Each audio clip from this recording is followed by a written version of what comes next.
Irmãos, abram vossas Bíblias em Daniel capítulo 4. Daniel 4. Nós vamos ler do verso 19 em diante. Daniel capítulo 4. E antes de iniciarmos essa leitura, eu gostaria de relembrar aos irmãos um fato que eu creio que seja do conhecimento de todos. Gostaria de analisar esse fato com os irmãos. Daniel capítulo 4, nós vamos ler do verso 19 ao verso de número 37, até o final do capítulo. E eu gostaria de lembrar um fato que ocorreu, gostaria de relembrar de um fato que ocorreu em 2022 com os irmãos. Em 2022, no final do ano, ocorreu um dos eventos mais importantes do futebol, que se chama Copa do Mundo. A Copa do Mundo reúne todos os países, onde ali se há um campeonato de futebol, e que muitas nações param para assistir aquele campeonato, algo que é muito comum no Brasil. No nosso país, muitas pessoas até que não gostam de futebol, que assistem pouco, mas quando é o período da Copa do Mundo, as pessoas se voltam para assistir os jogos da Copa, para assistir os jogos da seleção brasileira.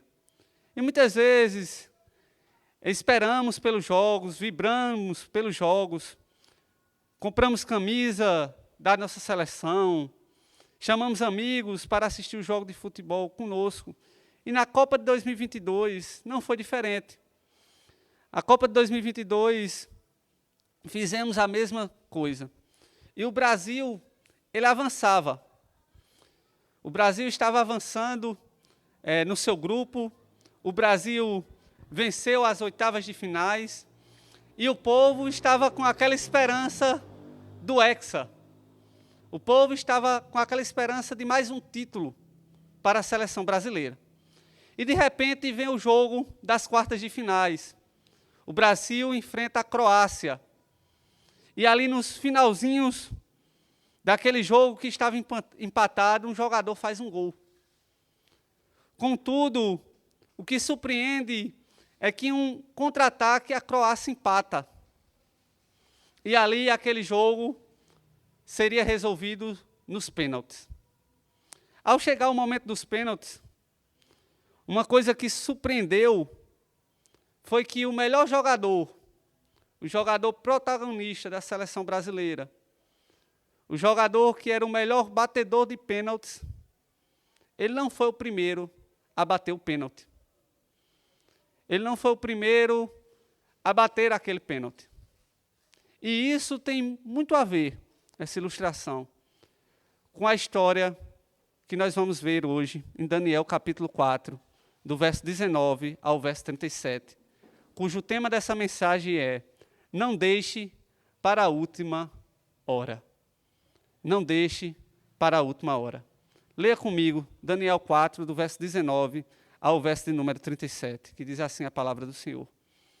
Então Daniel, cujo nome era Beltazar, esteve atônito por algum tempo, e os seus pensamentos o turbavam. Então lhe falou o rei e disse: Beltazar, não se perturbe o sonho, nem a sua interpretação.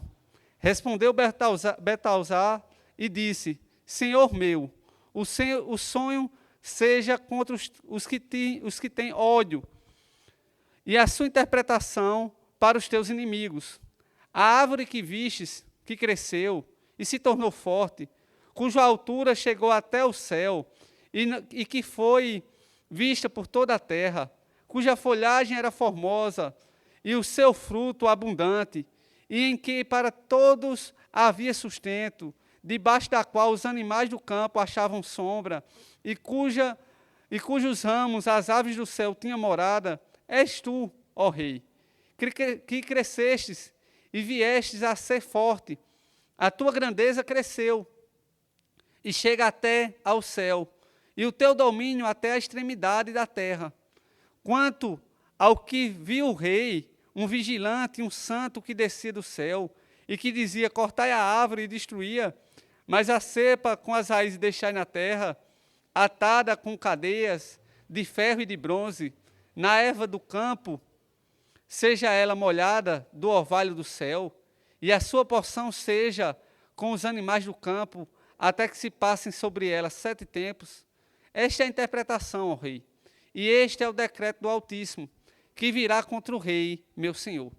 Serás expulso de entre os homens, e a tua morada será com os animais do campo, e dar-te-ão a comer ervas, como os bois, e serás molhado do orvalho do céu, e passarão 7 tempos por cima de ti, até que conheças que o Altíssimo tem domínio sobre o reino dos homens, e o dá a quem quer. Quanto ao que foi dito, que se deixe a cepa da árvore com as suas raízes, o teu reino tornará a ser teu, depois que tiveres conhecido que o céu domina.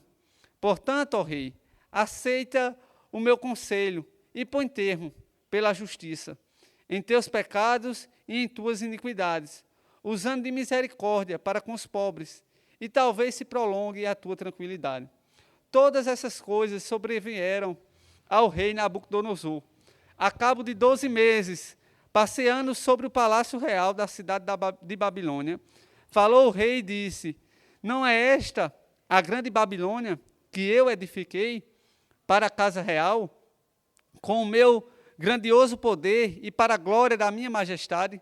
Falava ainda o rei, quando desceu uma voz do céu, a ti se diz, ó rei Nabucodonosor, já passou de ti o reino, serás expulso de entre os homens, e a tua morada será com os animais do campo, e fartão comer ervas como os bois, e passar-se-ão 7 tempos por cima de ti, até que aprendas que o Altíssimo tem domínio sobre o reino dos homens, e o dá a quem quer. No mesmo instante se cumpriu a palavra sobre Nabucodonosor, e foi expulso de entre os homens, e passou a comer erva como os bois. O seu corpo foi molhado do orvalho do céu, até que lhe cresceram os cabelos como as penas da águia, e as suas unhas como as das aves. Mas ao fim daqueles dias, eu, Nabucodonosor, levantei os olhos ao céu, tornou-me a vir o entendimento, e eu bendisse o Altíssimo, e o louvei, e glorificarei ao que vive para sempre, cujo domínio é sempre eterno, e cujo reino é de geração em geração. Todos os moradores da terra são por ele reputados em nada, e segundo a sua vontade, ele opera com o exército do céu e os moradores da terra. Não há quem lhe possa deter a mão, nem lhe dizer, que fazes? Tão logo me tornou a vir o entendimento, também para a dignidade do meu reino. Tornou-me a vir a minha majestade e o meu resplendor. Buscaram-me os meus conselheiros, e os meus grandes fui restabelecido no meu reino, e a mim se me ajuntou extraordinária grandeza. Agora, pois, eu, Nabucodonosor, louvo, exalço e glorifico ao Rei do céu, porque todas as suas obras são verdadeiras, e os seus caminhos justos, e podem humilhar os que andam na soberba. Com sua cabeça, vamos ter uma palavra de oração nesse momento. Senhor Deus, eterno Pai, Pai, estamos diante, Senhor, da Tua palavra, e te pedimos, Senhor, fala aos nossos corações nessa noite. Que a Tua palavra, Pai, faça morada em nosso coração. Que o Teu Espírito Santo nos constranja diante das verdades da Tua palavra. E que nós possamos vivenciá-las, Senhor. Usa-me, Senhor, como instrumento em Tua mão, como um arauto fiel, que pregue tão somente aquilo que o Senhor diz em Tua palavra. É assim que eu te oro e te agradeço. No nome santo de Cristo Jesus. Amém e amém.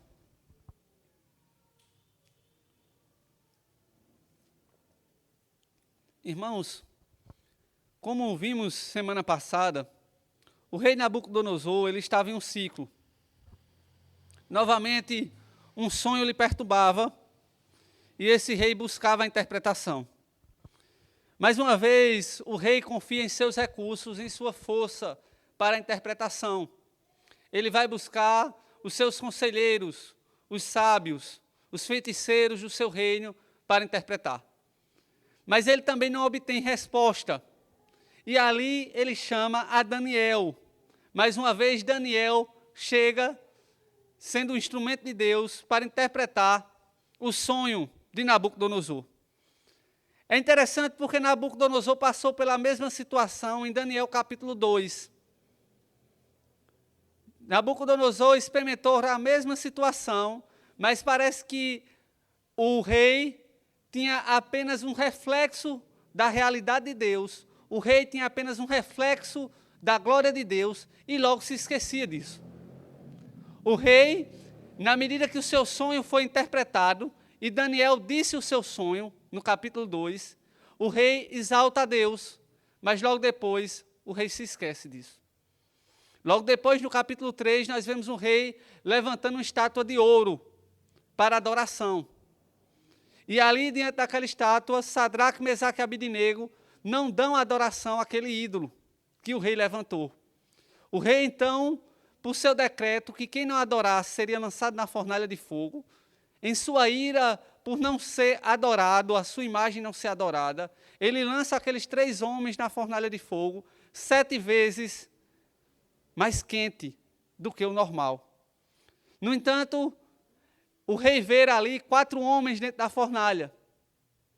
O rei vê ali um 4º homem. Ali nós estamos diante de uma teofania, de uma aparição de Deus, crendo que aquilo ali, em maneira humana, era o próprio Cristo, a segunda pessoa da Trindade, uma cristofania ali na fornalha com eles. E o rei se aproxima daquela fornalha, que estava 7 vezes mais quente, que tinha levado à morte, inclusive os soldados que foram lançar aqueles homens na fornalha. O rei se aproxima daquela fornalha e chama aqueles homens para fora. E Sadraque, Mesaque e Abidnego saem da fornalha.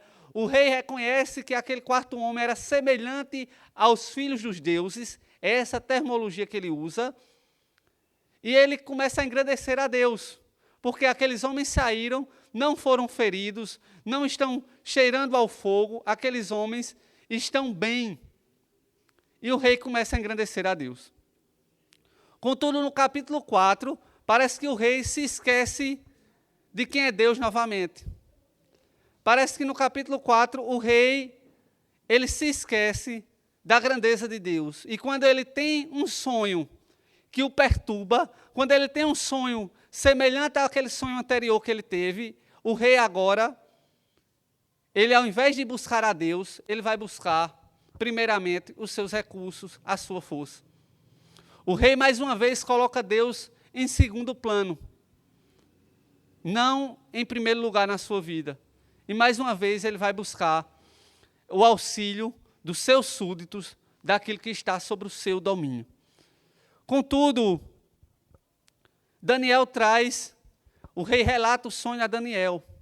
E nós vimos semana passada que esse sonho se trata do que o rei iria passar, da situação que o rei iria passar.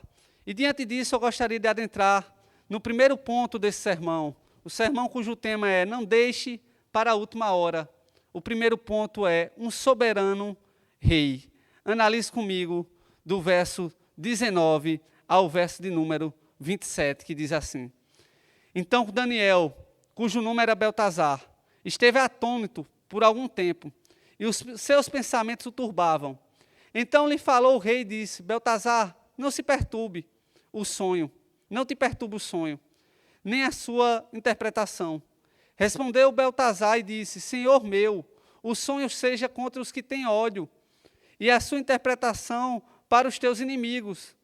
A árvore que vistes, que cresceu e se tornou forte, cuja altura chegou até o céu, e que foi vista por toda a terra, cuja folhagem era formosa, e o seu fruto abundante, e em que para todos havia sustento, debaixo da qual os animais do campo achavam sombra, e em cujos ramos as árvores do céu faziam morada, és tu, ó rei, que crescestes e vieste a ser forte. A tua grandeza cresceu e chegou até ao céu, e o teu domínio até a extremidade da terra.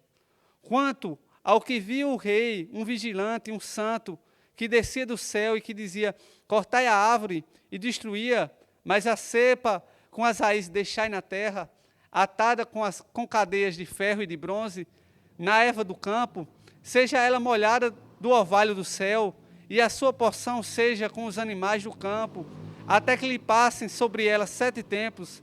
Esta é a interpretação, ó rei. E este é o decreto do Altíssimo, que virá contra o rei, meu senhor. Serás expulso de entre os homens, e a tua morada será com os animais do campo. E dar-te-ão a comer ervas, como aos bois, e serás molhado do orvalho do céu. E passar-te-ão 7 tempos por cima de ti, até que conheças que o Altíssimo tem domínio sobre o reino dos homens, e o dá a quem quer. Quanto ao que foi dito, que se deixasse a cepa da árvore com as suas raízes, o teu reino tornará a ser teu, depois que tiveres conhecido que o céu domina. Portanto, o rei aceita o meu conselho, põe termo pela justiça em teus pecados e em tuas iniquidades, usando de misericórdia para com os pobres, e talvez se prolongue a tua tranquilidade. Irmãos, nós estamos aqui diante do primeiro ponto, um soberano rei.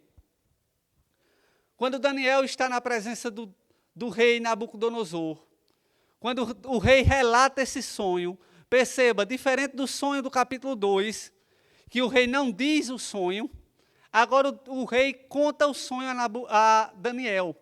E quando o rei Nabucodonosor conta o sonho a Daniel, o verso 19 diz que Daniel ficou atônito. Ou seja, Daniel ficou assustado diante daquele sonho. Daniel ficou espantado com o sonho que teve o rei Nabucodonosor. Isso porque Daniel sabia que aquilo se dava com respeito ao próprio rei. Daniel sabia que aquele sonho estava se tratando do próprio rei. Então Daniel, cujo nome era Beltazar, esteve atônito por algum tempo, e os seus pensamentos o turbavam. Daniel estava diante de o grande rei, como ficou conhecido na história, o grande rei Nabucodonosor. E diante daquele sonho, Daniel fica espantado, e os seus pensamentos lhe perturbam.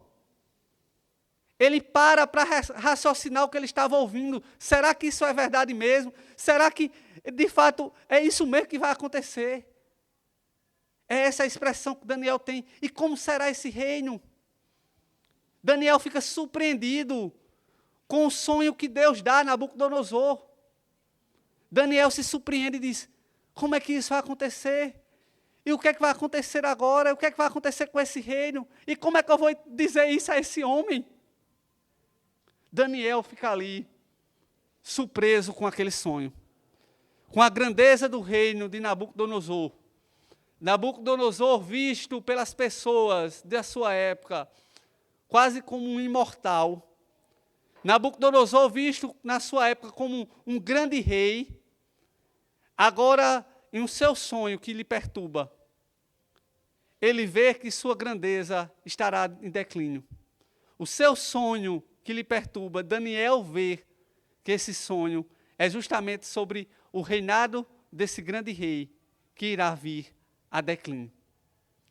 E Daniel fica atônito, Daniel fica perturbado, Daniel fica se perguntando, se questionando em seus pensamentos, como isso vai acontecer? O que é que vai acontecer? Após isso, Daniel se perturba com aquilo.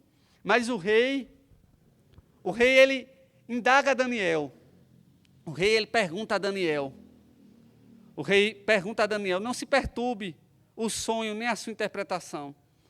Respondeu Beltazar e disse, Senhor meu, o sonho seja contra os que têm ódio, e a sua interpretação para os teus inimigos. Daniel começa ali dizendo, Senhor meu, rei, esse sonho não seja para dar prazer aos teus inimigos, aos que têm ódio contra ti. A árvore que vistes, que crescia, e que se tornou forte, cuja altura chegou até o céu, e que foi vista por toda a terra, cuja folhagem era formosa e o seu fruto abundante, e em que para todos havia sustento debaixo da qual os animais do campo achavam sombra, e em cujos ramos as aves do céu faziam morada, és tu, ó Rei, que crescestes e viesse a ser forte, a tua grandeza cresceu e chega até o céu, e o teu domínio até a extremidade da terra. Nabucodonosor era um grande rei, e esse sonho, como vimos semana passada, tratava justamente sobre a grandeza desse rei. Esse rei que confiava em si mesmo, esse rei que confiava no seu poder. Agora Daniel diz, essa grande árvore que cresceu sobre a terra, essa grande árvore forte, cujos animais se encontram debaixo da sua sombra, cuja se destaca em toda a terra, que chega até a grandeza dos céus, essa árvore que cresce, és tu, ó Rei, que crescestes e viesse a ser forte, a tua grandeza cresceu e chega até o céu, e o teu domínio até a extremidade da terra. Esse grande rei, que tinha um império muito grande, agora ele se vê diante desse sonho, onde Deus diz que irá cortar a árvore. Onde o decreto de Deus é que essa árvore será cortada. Veja o que diz o verso 23. Quando ao que viu o rei, um vigilante, um santo que descia do céu e que dizia, cortai a árvore e destruía, mas a cepa com as raízes deixai na terra, atadas com cadeias de ferro e de bronze, na erva do campo, seja ela molhada do orvalho do céu, e a sua porção seja com os animais do campo, até que se passem sobre ela 7 tempos. Esta é a interpretação, ó rei, e este é o decreto do Altíssimo, que virá contra o rei meu senhor. Serás expulso de entre os homens, e a tua morada será com os animais do campo, e dar-te-ão a comer ervas, como aos bois, e serás molhado do orvalho do céu, e passar-se-ão 7 tempos por cima de ti, até que conheças que o Altíssimo tem domínio sobre o reino dos homens, e o dá a quem quer. Quando ao que foi dito, que se deixasse a cepa da árvore com as suas raízes, o teu reino tornará a ser teu, depois que tiveres conhecido que o céu domina. Portanto, ó rei, aceita o meu conselho e põe termo pela justiça em teus pecados e em tuas iniquidades, usando de misericórdia para com os pobres, e talvez se prolongue a tua tranquilidade. Daniel aqui traz a interpretação desse sonho. Daniel diz que aquela grande árvore é o rei Nabucodonosor, que se tornou forte, conhecido, e que o seu reino era das extremidades da terra, ia até as extremidades da terra. Mas Daniel diz que ali, aquele vigilante, um anjo de Deus, que descia do céu, dizia, cortai a árvore e a destruía. Mas a cepa com as raízes deixai na terra. Ou seja, todo aquele reino que Nabucodonosor achava que tinha conquistado com a força do seu braço, todo aquele reino que Nabucodonosor tinha como sua maior conquista, como o melhor que ele tinha na sua vida, todo aquele reino seria tirado da mão do rei Nabucodonosor. Todas aquelas conquistas do rei seriam tiradas de sua mão, toda aquela vaidade do rei seria destruída, todo aquele ego do rei seria destruído. Nabucodonosor iria ficar apenas com a vida. Iria ficar apenas com a vida. Mas a cepa com as raízes deixai na terra, atada com cadeias de ferro e de bronze. Na erva do campo, seja ela molhada do orvalho do céu, e a sua porção seja com os animais do campo, até que passem sobre ela 7 tempos. Durante esses 7 anos, durante esses 7 tempos, Nabucodonosor estaria apenas com a sua vida, e com a sua vida não em perfeita condição, mas com sua vida semelhante aos animais do campo, se alimentando de ervas do campo. Nabucodonosor, que se apegava ao seu reino, que tinha como sua força e sua glória o seu próprio reino, agora ele entende que existe um rei que é soberano, um rei que está acima dos reis da terra. um rei que tem o domínio sobre todas as coisas, um rei que exalta e um rei que humilha, um rei que levanta soberanos e um rei que tira soberanos. Nabucodonosor, ele agora vê que a força não está no poder do seu reino, nos recursos que ele tinha, mas a força está nesse grande Deus que tem o domínio sobre todas as coisas. A força está nesse soberano rei que tem o domínio sobre todas as coisas. Deuteronômio 32, verso 39 diz: Vede agora que eu sou, eu somente, e mais nenhum Deus além de mim. Eu mato e faço viver. Eu firo e eu saro, e não há quem possa livrar alguém da minha mão. 1 Samuel 2,7 diz: O Senhor é o que tira a vida e a dá, faz descer a sepultura e faz subir. O Senhor empobrece e enriquece, abaixa e também exalta, levanta o pobre do pó, e deste o noturno exalta o necessitado, para fazer assentar entre os príncipes, para o fazer herdar o trono de glória, porque do Senhor são as colunas da terra, e assentou sobre elas o mundo. Ele guarda os pés dos seus santos, porém os perversos emudecem nas trevas da morte, porque o homem não prevalece pela força.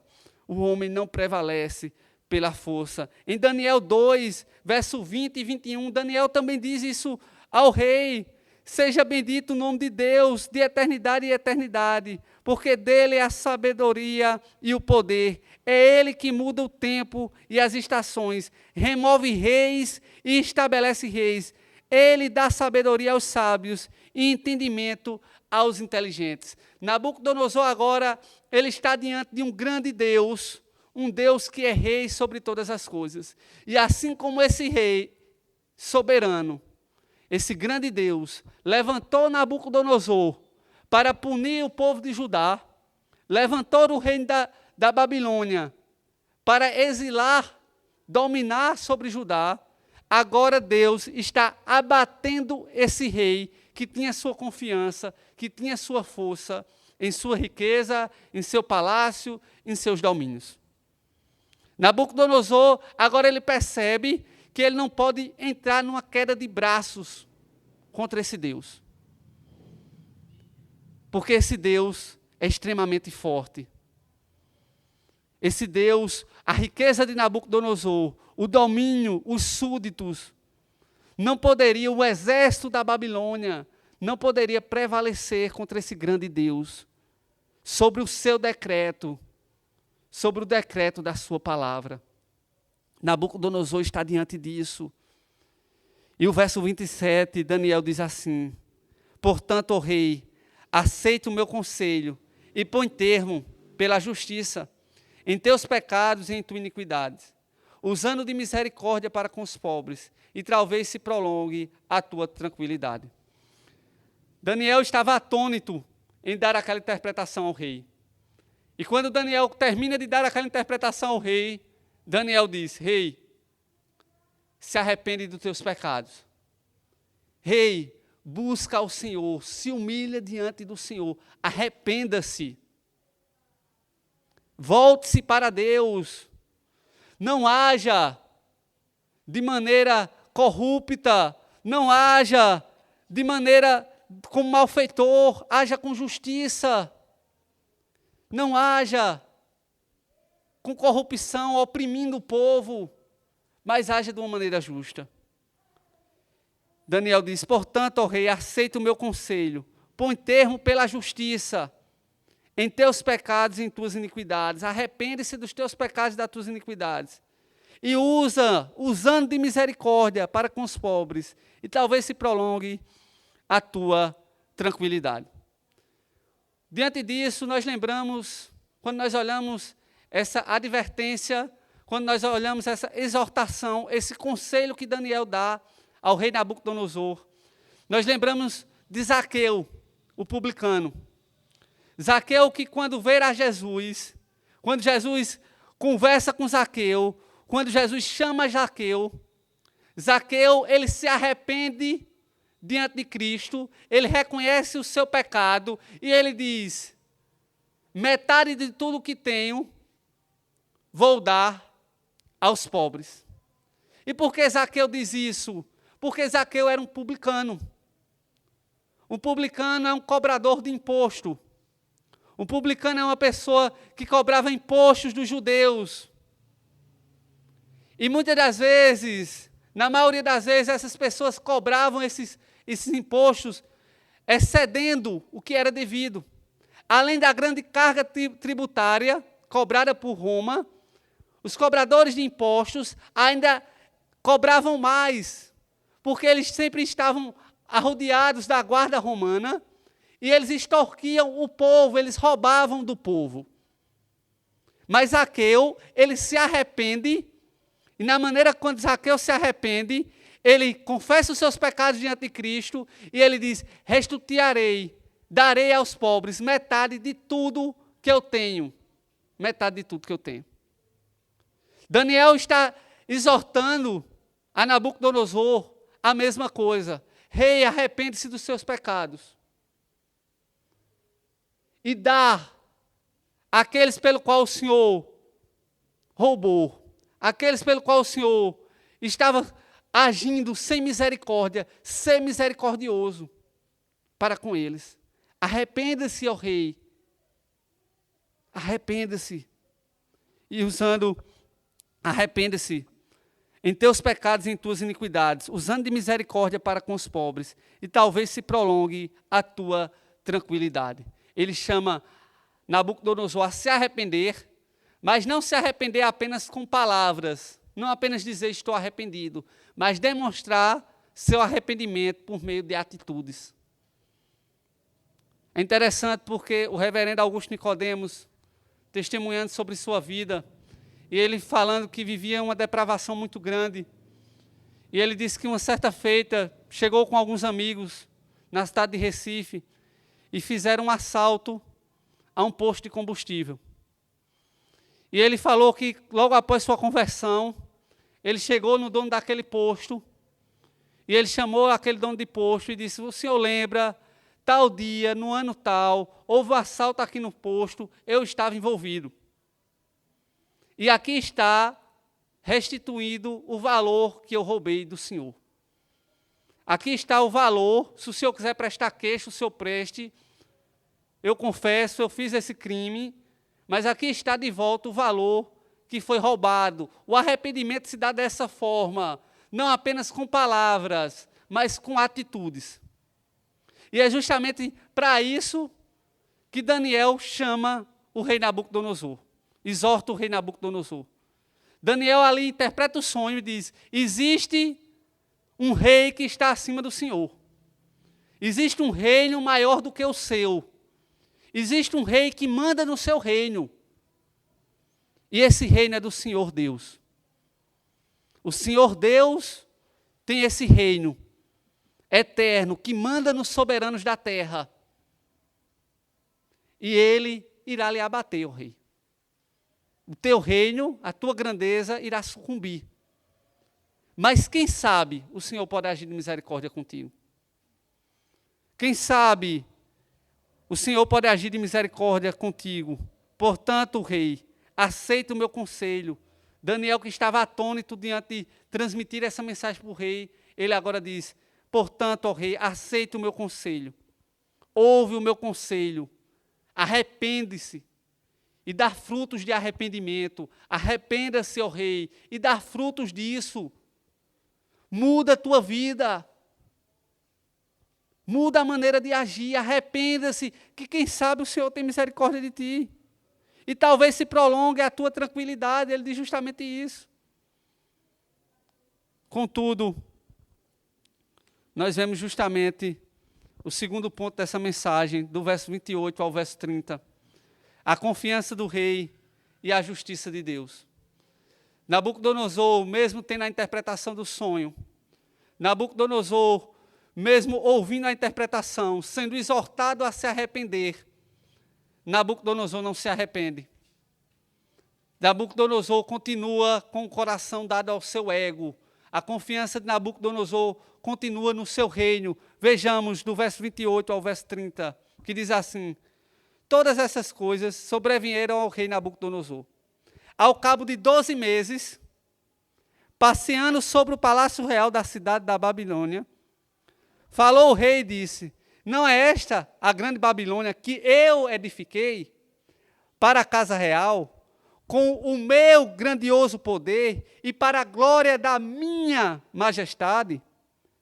Falava ainda o rei, quando desceu uma voz do céu: a ti se diz, ó rei Nabucodonosor, já passou de ti o reino, serás expulso de entre os homens, e a tua morada será com os animais do campo, e far-te-ão comer ervas com os bois, e passeão 7 tempos por cima de ti, até que aprendas que o Altíssimo tem domínio sobre o reino dos homens, e o dá a quem quer.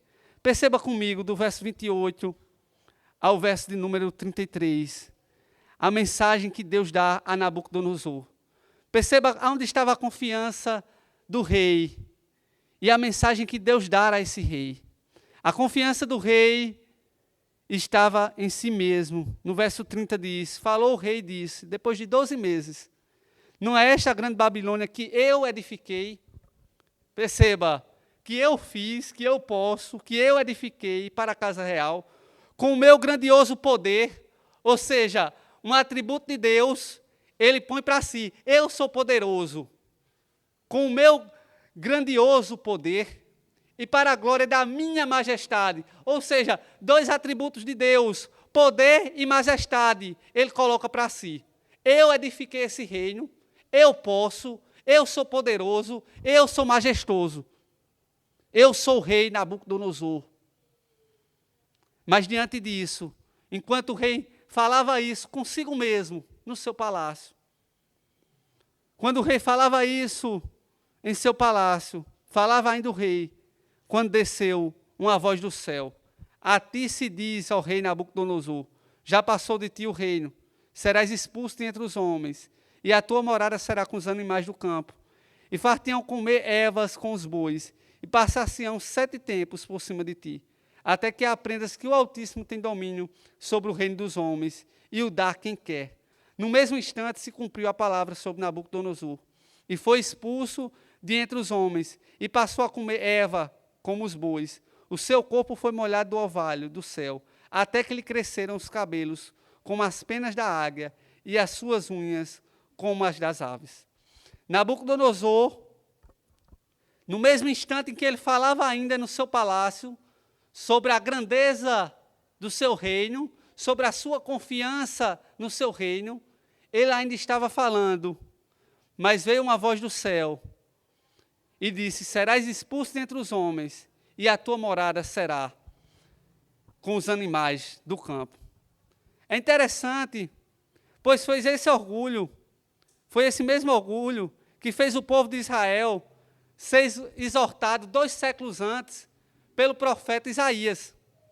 Isaías 6, do verso 11 ao 13, o profeta diz: então disse eu, até quando, Senhor? Ele respondeu: até que sejam desoladas as cidades e fiquem sem habitantes, as casas fiquem sem moradas e a terra seja de todo assolada. E o Senhor afaste dela os homens, e o meio da terra seja grande o desamparo. Mas se ainda ficar a 10ª parte dela, tornará a ser destituída, como o terebrindo e como o carvalho, dos quais, depois de derribados, ainda fica o tronco. Assim a santa semente é o seu tronco. Do mesmo jeito que Deus devastou, castigou o seu povo pelo orgulho do seu povo, deixando apenas o tronco, deixando apenas ali a vida, para que pudesse crescer novamente e crescer em humildade. Da mesma forma, Deus agora está fazendo com o rei Nabucodonosor, deixando apenas a vida semelhante à vida dos animais. Em 1 Samuel 16, verso 7, diz: não atentes para a sua aparência, nem para a sua altura, porque eu rejeitei. Porque o Senhor não vê como o homem vê o exterior, porém o Senhor, o coração. Por mais que Nabucodonosor fizesse declarações sobre Deus, por mais que Nabucodonosor, em certos momentos, dissesse, reconhecesse que Deus era Senhor, o Senhor Deus conhecia o coração de Nabucodonosor. E quando Nabucodonosor, em seu palácio, se gloriava de sua grandeza, não dando tempo até de terminar de falar, o Senhor que decretou sobre ele aquele juízo imediato, o Senhor cumpre aquele juízo. E naquele mesmo instante, Nabucodonosor, que estava em toda a sua majestade, em toda a sua glória, naquele mesmo instante, Nabucodonosor fica semelhante a um animal do campo. Nabucodonosor fica semelhante a um animal do campo, perdendo seu entendimento, sua razão, ficando doente mentalmente e indo morar do palácio para ir morar com os animais. De comer as finas iguarias do seu palácio para ir comer agora ervas do campo, semelhante aos animais. Isso durante 7 tempos, 7 anos, Nabucodonosor fica semelhante a um animal, sem a sua sanidade mental, se alimentando como um animal do campo, vivendo com os animais do campo, por um período de 7 anos, para que ele entendesse que a sua confiança não poderia estar em si mesmo, mas no Senhor, que é reto juiz. O Senhor que sonda corações, o Senhor que não vê como o homem vê, mas o Senhor que conhece onde está a confiança do nosso ser. O Senhor que conhece e sonda os nossos pensamentos. O Senhor que sabe o que vamos falar antes das palavras vierem à nossa boca. É esse o Senhor que exerce esse juízo imediato para com o rei Nabucodonosor. Diante disso, irmãos, eu gostaria de trazer o último ponto. Analise comigo do verso 34 ao verso 37, que diz: Mas ao fim daqueles dias, eu, Nabucodonosor, levantei os olhos ao céu, tornou-me a vir um entendimento, e eu bendisse o Altíssimo, e louvei, e glorifiquei ao que vive para sempre, cujo domínio é sempre eterno, e cujo reino é de geração em geração. Todos os moradores da terra são por eles reputados em nada, e segundo a sua vontade ele opera com o exército do céu. E os moradores da terra não há quem lhe possa deter a mão, nem lhe dizer: que fazes? Tão logo me tornou a vir o entendimento, também para a dignidade do meu reino, tornou-me a vir a minha majestade e o meu resplendor. Buscaram-me os meus conselheiros e os meus grandes, fui restabelecido no meu reino, e a mim se me ajuntou extraordinária grandeza. Agora, pois, eu, Nabucodonosor, louvo, exalço e glorifico ao Rei do céu, porque todas as suas obras são verdadeiras, e os seus caminhos justos, e pode humilhar aos que andam na soberba. Daniel, me parece que Daniel, mais uma vez, pega dos escritos reais e anexa nesse capítulo. Devemos lembrar que o início do capítulo, Daniel pega um relato do rei e anexa em seu livro. E agora, mais uma vez, Daniel anexa um relato do rei. O rei diz: mas ao fim daqueles dias, eu, Nabucodonosor, levantei os olhos, tornou-me a vir o entendimento, e eu bendisse ao Altíssimo, e louvei e glorificarei ao que vive para sempre, cujo domínio é sempre eterno, e cujo reino é de geração em geração. O rei agora, ele faz uma confissão. Ele faz uma confissão que nada ele podia, tendo a confiança no seu reino. O rei agora faz uma confissão que a sua força do seu reino não se resumia a nada, que não há quem possa fugir das mãos do Senhor, que não há quem possa lutar contra o Senhor, não há quem possa medir forças para com Deus, porque Ele é um Deus soberano. Muitas pessoas têm uma visão de um Deus pequeno, um Deus que Ele precisa que você abra a porta para Ele entrar, um Deus que está do lado de fora do seu coração, chovendo, aguentando sol, chuva, um Deus fraco. Mas o Deus das Escrituras não é esse Deus, o Deus das Escrituras é o Deus que derruba portas, É um Deus que decreta e não há quem possa ir contra os seus decretos. É um Deus que manda e acontece. É um Deus de verdade, não é um Deus de mentira. Não é um Deus como o Deus das mitologias gregas, que à medida que o povo não adorava, eles ficavam fracos. Esse Deus, ele independe de nós, ele é um Deus eterno e poderoso. E nada pode fugir dos seus decretos eternos. O que ele vai fazer, ele vai fazer. E não há quem possa impedir. Esse é o Deus das Escrituras. Esse é o Deus da Bíblia. O Deus que está acima dos reinos humanos. Um Deus que levanta reis e derriba reis. O rei que manda em todas as coisas, o verdadeiro rei, o Senhor do universo. E Nabucodonosor, ele reconhece isso. Ele reconhece que o Senhor está acima de todos os moradores da terra. O verso 35, ele diz isso. Todos os moradores da terra são por eles reputados a nada. E segundo a sua vontade, ele opera com o exército dos seus. E os moradores da terra, não há quem lhe possa deter a mão, nem lhe dizer que fazes. Nem há quem possa questioná-lo, porque ele é quem manda, ele tem o domínio sobre todas as coisas. O verso 37, me parece que o rei, agora tendo o seu trono restituído, voltando à sua majestade, ele reconhece a sua soberba. Ele diz: pois eu, Nabucodonosor, louvo, exalço e glorifico ao Rei dos céus, porque todas as suas obras são verdadeiras e os seus caminhos justos, e pode humilhar aos que andam em soberba, pode humilhar aos que confiam em si mesmo, aos que confiam nas suas forças, aos que confiam em suas qualidades, em seus dons. O Senhor pode humilhar. Nabucodonosor agora reconhece isso, reconhece a sua pequenez, reconhece a grandeza desse grande Deus e que não há quem possa fugir das suas mãos. Não há quem possa fugir dos decretos desse grande Deus, desse Altíssimo. Não há quem possa. E diante disso, irmãos, eu gostaria de trazer 3 breves aplicações. A primeira aplicação é que Deus não manda, a Bíblia não manda você ter fé que o seu casamento vai ser alegre. A Bíblia não manda você ter fé que as suas finanças serão perfeitas. A Bíblia não manda você ter fé que tudo que você fizer vai prosperar. A Bíblia não manda você ter fé nessas coisas. Mas o que a Bíblia manda é que você tenha fé nesse Deus soberano, que enviou o seu Filho para lhe salvar. O que a Bíblia manda é que você clame a Deus para que o seu casamento seja alegre.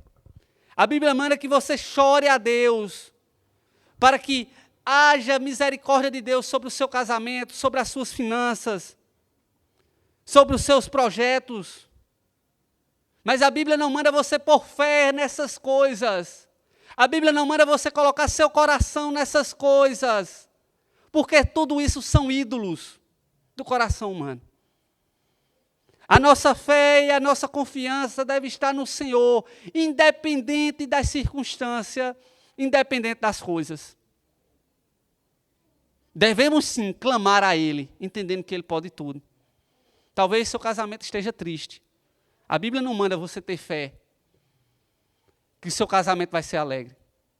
Se eu hoje, porventura, chegasse aqui e dissesse o casamento de todos os crentes será uma bênção, eu seria um falso profeta. Eu estaria mentindo. Porque as Escrituras não dizem isso. Mas o que a Bíblia diz é que devemos clamar e reconhecer que somos limitados e que precisamos de Deus. Devemos clamar, mesmo diante das tristezas do casamento: Senhor, faz do meu casamento alegre. Faz das minhas finanças melhores. Me ajuda a me organizar financeiramente. Tem misericórdia de mim, Senhor, porque eu não consigo pelas minhas forças.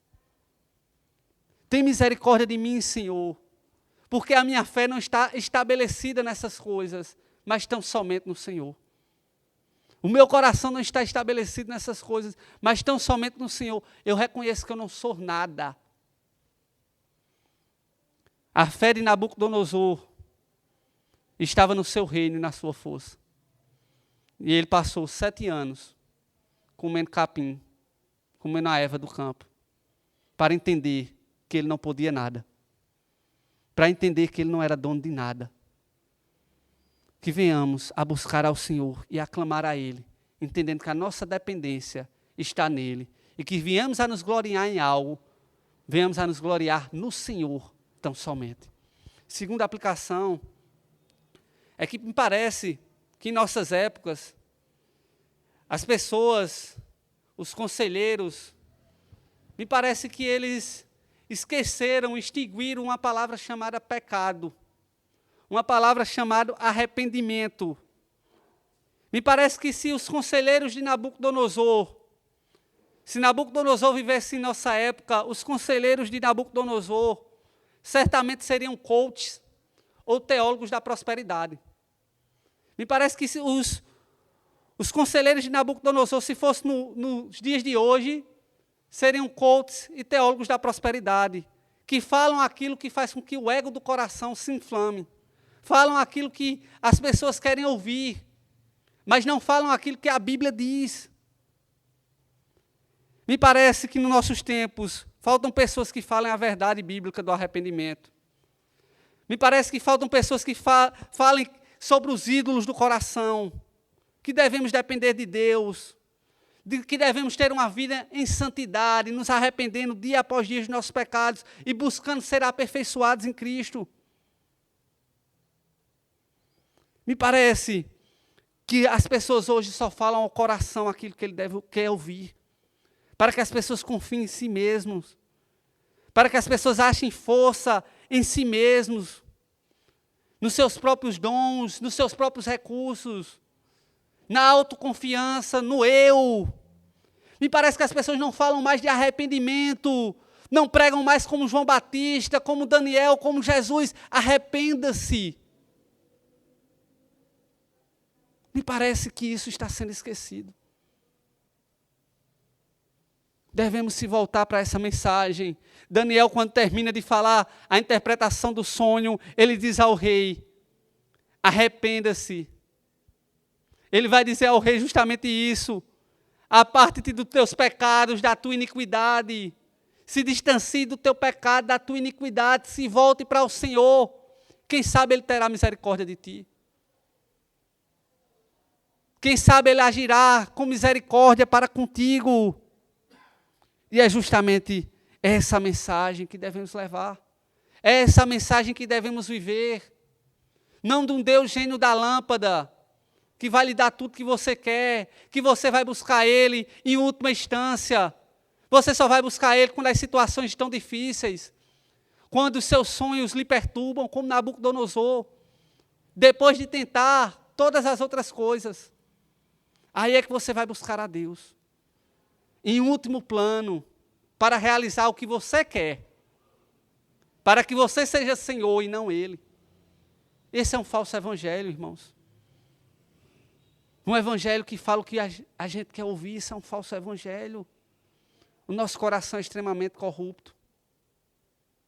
O nosso coração é extremamente mau.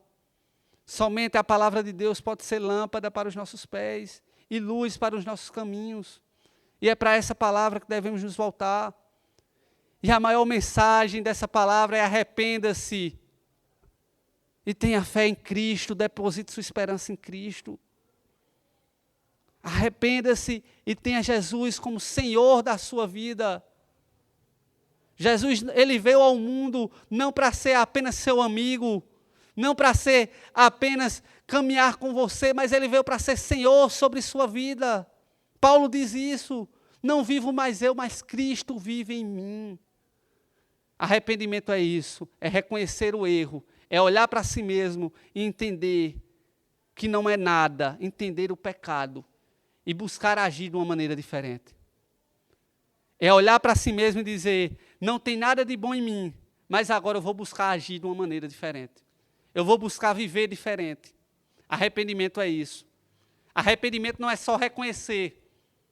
Judas reconheceu o seu erro, mas ele não teve coragem de se arrepender. Diferente de Pedro, que negou a Cristo, mas se arrependeu verdadeiramente. Arrependimento é isso, irmãos. É reconhecer onde erramos, voltar e buscarmos melhorar. Buscar crescer no Senhor. Me parece que na nossa geração, as pessoas não querem ouvir mais falar sobre pecado. As pessoas evitam ouvir falar sobre pecado, sobre arrependimento. As pessoas só querem ouvir o que apraz o seu coração, o que alimenta os ídolos do seu coração. Entenda uma coisa, é melhor estar com Cristo diante das adversidades da vida do que viver as bonanças dessa vida sem Cristo e padecer por uma eternidade no inferno. É melhor estar na crise financeira com Deus do que ir para o inferno com a conta cheia. O seu dinheiro não vai lhe tirar do inferno. É melhor ir para o céu orando e lutando pelo seu casamento, mesmo que enfrente crises, do que ir para o inferno vivendo uma vida que não agrada ao Senhor. Volte-se para o Senhor, arrependa-se dos seus pecados e volte-se para o Senhor, arrependa-se e volte-se para o Senhor. Uma outra aplicação, irmãos, é que me parece que em nossa época nós esquecemos das orações em precatório. Me parece que é algo em extinção em nossa época. Numa época do politicamente correto, me parece que ninguém quer orar como Davi orou, Senhor, quebra os dentes deles. Me parece que as pessoas não querem mais depender da justiça de Deus, mas querem agir com justiça própria. É por isso que nós vemos muitas pessoas cantando, minha vitória hoje tem sabor de mel. Porque as pessoas agora querem agir com a justiça própria e não confiar na justiça perfeita de Deus. Que não é falha, que não é pecaminosa como a nossa.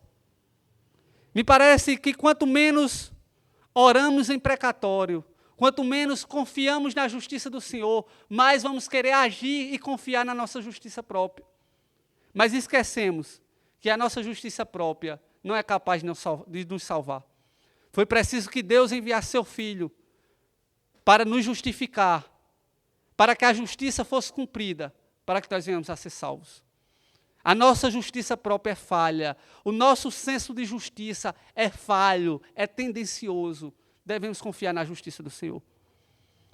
Daniel, quando vê o juízo de Deus sobre o rei Nabucodonosor, a primeira coisa que ele diz, que isso não sirva para a exaltação do ego dos teus inimigos, que isso não sirva para aqueles que desejam mal, que têm ódio do Senhor, que são teus inimigos. Me parece que quando nós mais oramos em precatório, quanto nós mais confiamos na justiça de Deus, mais nós queremos agir menos com justiça própria. Mais nós confiamos menos em nossa justiça própria. E devemos confiar, irmãos, tão somente na justiça de Deus. Não na nossa justiça, não numa justiça pecaminosa do ser humano, mas na justiça de um Deus que sonda as mentes, conhece os corações, que não vê apenas a aparência, mas vê o íntimo do ser humano. E que tudo está aos seus olhos. Não há quem possa se esconder desse Deus. Por fim, a última aplicação, eu gostaria de saber de vocês, gostaria que você refletisse, qual o legado você quer deixar?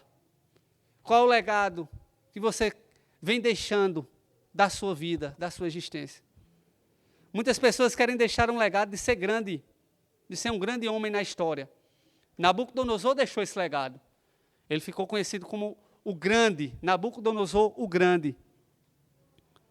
Muitas pessoas querem ter um legado, de ficar conhecido, de ser grande, de serem pessoas que foram ricas, pessoas que foram populares, pessoas que foram popstar de sua época.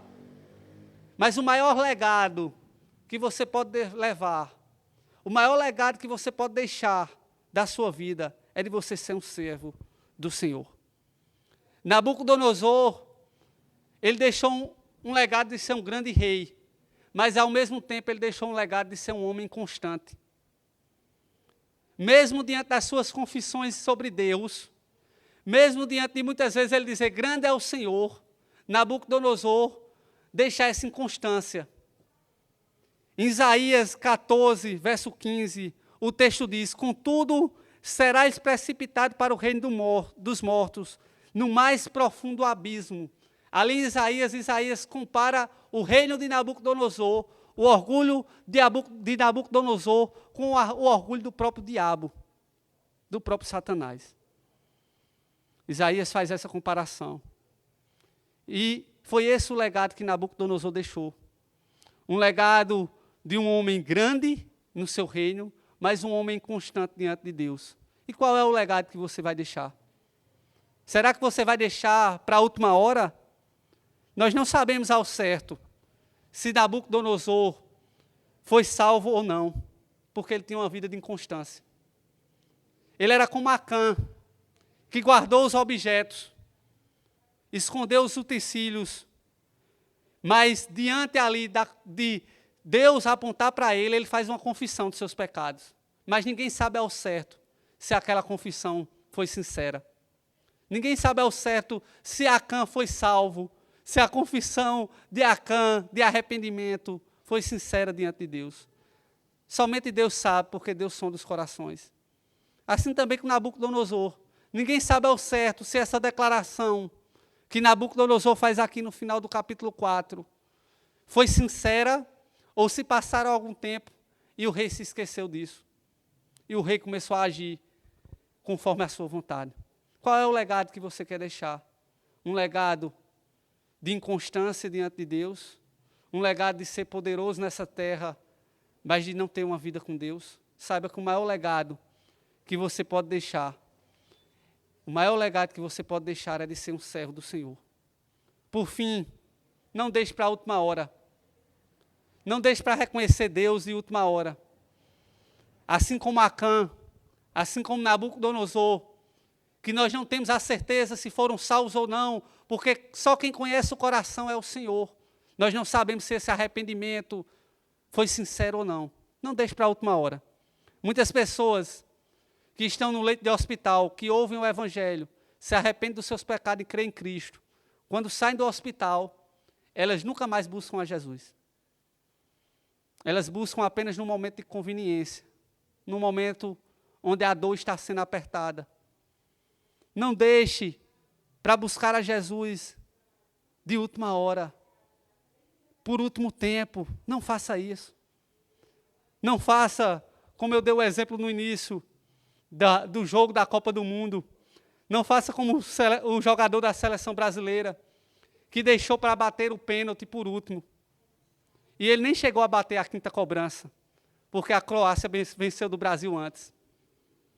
Ele nem chegou a bater o pênalti, porque os croatas fizeram mais gols antes. E talvez a última hora seja tarde demais.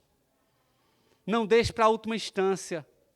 Não deixe apenas para as conveniências.